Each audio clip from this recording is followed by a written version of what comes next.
Le fonds de roulement de l'entreprise est égal aux ressources stables et durables que celle-ci possède, moins les emplois permanents dont elle a besoin. Les ressources stables figurent au passif de l'entreprise. Ce sont les capitaux propres, les réserves et les emprunts à long et moyen terme qu'elle a souscrits. Ces ressources stables servent à financer les emplois permanents que l'on trouve à l'actif, qui sont constitués principalement par les immobilisations corporelles, incorporelles ou financières.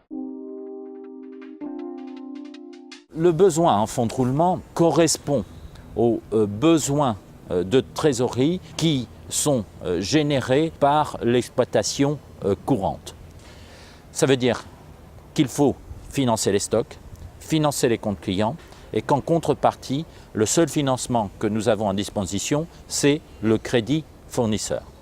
Donc le besoin en fonds de roulement, c'est la différence entre les capitaux qui sont nécessaires pour financer les stocks et les comptes clients et de l'autre côté, les capitaux qui sont mis à notre disposition par le crédit fournisseur.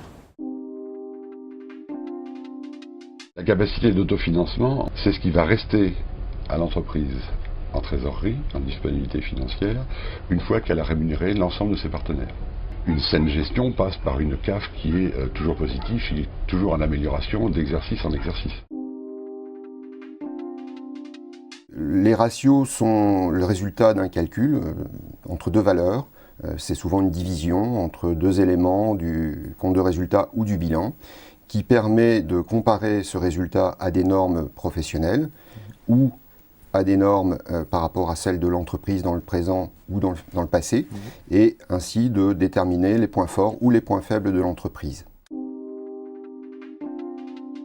Le compte de résultat nous donne une analyse ligne par ligne des comptes de produits, puis des comptes de charges, pour arriver au résultat.